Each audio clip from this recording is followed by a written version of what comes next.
renovation of the Martin Science Building, essentially this is going to be a complete renovation of the building. First and foremost, it's going to be all new MEP systems. The mechanical, electrical, plumbing systems will all be new in the building. Essentially all the existing finishes, ceilings, wall assemblies, all that material will be demolished out in these different areas.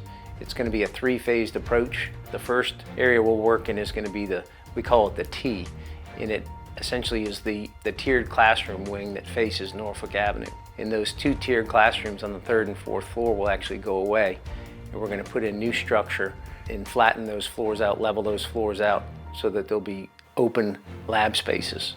The two wings will get renovated, and then the front office space that gets renovated facing the main quad will essentially be kind of one of the last components that gets done.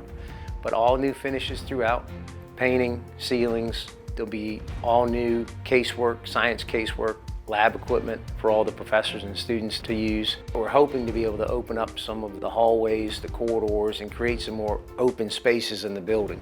We will add handicap accessibility ramps on the Norfolk Avenue side and on the quad side of the building. The elevator that's there now is pretty small, so we will be replacing the elevator with a new elevator, larger elevator for easier access. The bathrooms will be improved for better handicap accessibility. The goal is to get started with construction this winter during Christmas break, get in there and get some of the heavy demolition work done before the kids come back for the spring semester.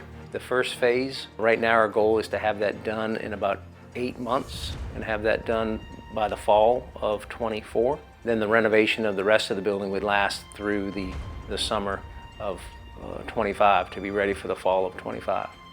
I still think it's going to be a fabulous project when it's done. The building's going to be top-notch, state-of-the-art technology, state-of-the-art lab spaces. The building will certainly be transformed from what it has been for the last 30 years.